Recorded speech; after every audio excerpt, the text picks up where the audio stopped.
Адамдар 4 түрлі болады екен. Мына қызықты естігесіздер ме? Аннасу арбаату аснаф дейді.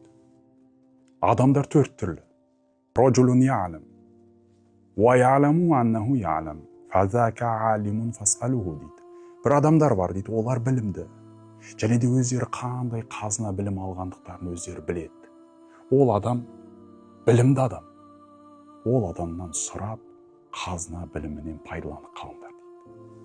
Ва раджулун я'лам ва ла я'ламу аннаху я'лам фазака наимун фаанбиху дейді. Бір адам бар, ол білім алған.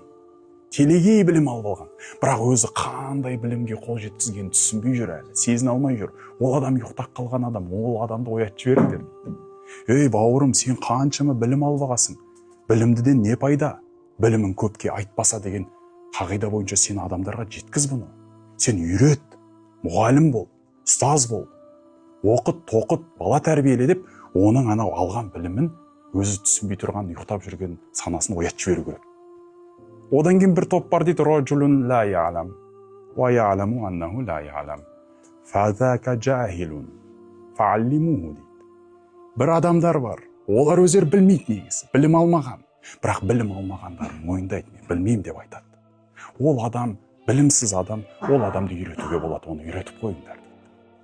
Білім беріп қойыңдар, ол адам Құдай қаласа жақсы бір білімді, дана гөй адамға айналуы мүмкін. Раджул ла я'лам ва ла я'ламу аннаху ла я'лам фазака ахмақ фажтанибуху дейді.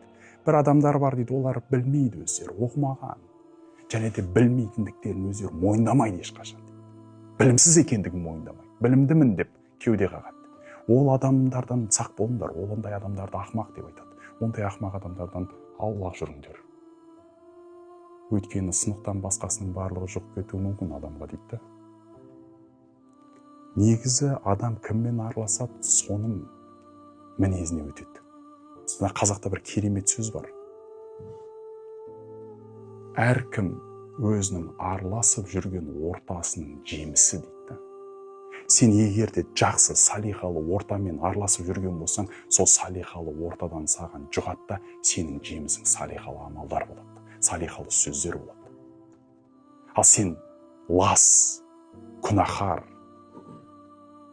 пасық ортамен араласып жүресің, саған сол жерден жұғатта сенің жемісің не болады?